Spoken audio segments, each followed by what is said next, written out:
The 50s and 60s were a legendary and often restless time for America. Elvis Presley, the Cold War, the American Civil Rights Movement, Vietnam, and the first man on the moon were just a few of the big events. PUC was also experiencing changes and debates, though not on quite such a world-shaking level. For one thing, the question of dress code was ongoing.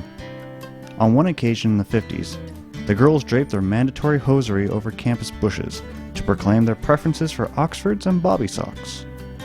In the 1970s, girls were officially allowed to wear matching pantsuits to class.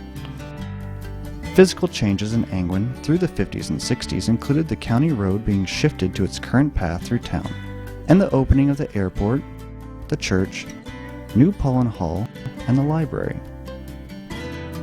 Dial telephone service came to Angwin in 1957. Dorm phones were installed 10 years later, one for every 20 students or so. Though the sense of campus community was changing, there were still plenty of practical jokes.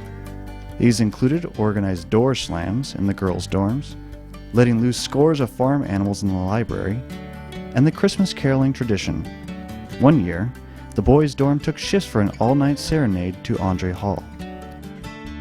For a while, anybody walking past Granger or Newton was in danger of getting pegged with a well-aimed water balloon, even if they were a visiting academy principal.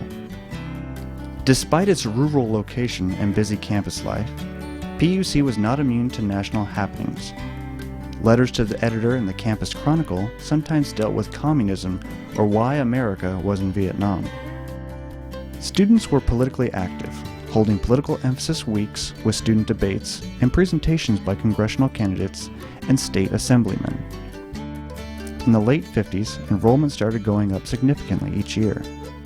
Students during these 20 years included such familiar faces as Malcolm Maxwell, Richard Voth, James Chase, and Rosemary Hardcastle Collins.